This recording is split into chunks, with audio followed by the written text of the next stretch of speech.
تو تین باتیں نبی علیہ السلام نے اس حدیث میں بیان فرمائیں۔ ایک فرمایا کہ یا تو بندہ خیر کی بات کرے ورنہ خاموش رہے، یہ انگلیوں پہ یاد کر لیں تاکہ ہم ان کو اپنی عادت بنا لیں۔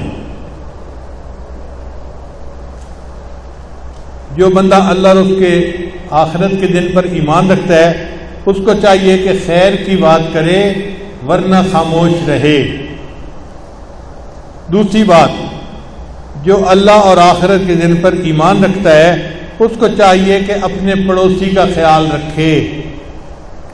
آج سے نیت کر لیں ہم اپنے پڑوسیوں کے ساتھ اچھا خیال رکھیں گے، ان کے ساتھ اچھے معاملات کریں گے اور ان کے دل کو خوش کریں گے۔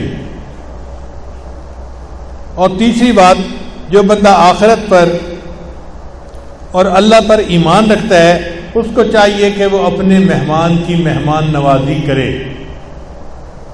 الحمدللہ ہم تو مہمانوں کے صدقے کھانا کھا رہے ہیں۔ سچی بات ہے کہ مہمان اللہ بھیجتا ہے، ان کو کھانا دینا ہوتا ہے اور ان کے صدقے اللہ ہم مسکینوں کو بھی کھانا دے دیتا ہے۔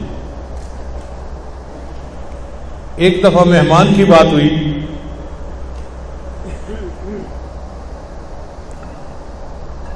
ہم کھانا کھا رہے تھے اور میں نے یہی بات کھانے پہ کر دی کہ اللہ ہمیں مہمانوں کے صدقے کھانا دیتا ہے اور ہم بیٹھے کھا رہے ہیں۔ تو بیوی نے مسکرا کے کہا کہ ایک بات بتاؤں؟ میں نے کہا بتائیں۔ کہنے لگی آج ہماری شادی کو 30 سال ہو گئے ہیں اور 30 سال میں ایک دن بھی ایسا نہیں کہ ہمارے گھر میں مہمان کا کھانا نہ بنا ہو۔ میں نے اللہ کا شکر ادا کیا، الحمدللہ ثم الحمدللہ، کہ 30 سال میں الحمدللہ ایک بھی دن ایسا نہیں کہ ہمارے گھر میں کسی مہمان نے کھانا نہ کھایا ہو۔ تو بھئی یہ اللہ کا فضل ہے، اللہ کا انعام ہے، اللہ کی رحمت اور مہربانی ہے۔ ہم اس پر اللہ کا شکر ادا کرتے ہیں اور دعا کرتے ہیں کہ اللہ تعالی ہمیں زیادہ مہمان نوازی کرنے کی توفیق عطا فرمائے۔ ہمارے مولانا ذیشان صاحب ماشاءاللہ خدمت میں ہوتے ہیں۔ اب جو ملنے والے آتے ہیں میں ہمیشہ ان کو کہتا ہوں ان کو چائے پلائیں، شربت پلائیں، مٹھائی کھلائیں۔ شروع میں تو ان کی عادت ایسے لگتی تھی کہ جی بغیر کھائے چلے جائیں تو اچھا ہے۔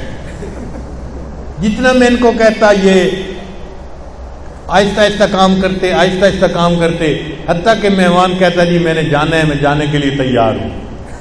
پھر میں نے انہیں ایک دن سمجھایا کہ بھئی دیکھو وہ ہمارا دیا نہیں کھاتے، اللہ نے ان کا رزق الگ رکھا ہے، کھلاؤ۔ آہستہ آہستہ الحمدللہ ان کے دل میں یہ بات آ گئی۔ اب میں نے دیکھا ہے کہ جب بھی کوئی مہمان آتا ہے نا یہ فوراً دیکھتے ہیں کہ کیسے میں دسترخوان بچھاؤں اور ان مہمانوں کو کوئی چیز کھلاؤں اور ان کا اکرام کروں، کیونکہ اللہ نے حکم دیا ہے کہ مہمان کا اکرام کرنا چاہیے۔ اللہ تعالی ہمیں یہ تینوں صفتیں اپنانے کی توفیق عطا فرمائے۔ وآخر دعوانا ان الحمدللہ رب العالمین۔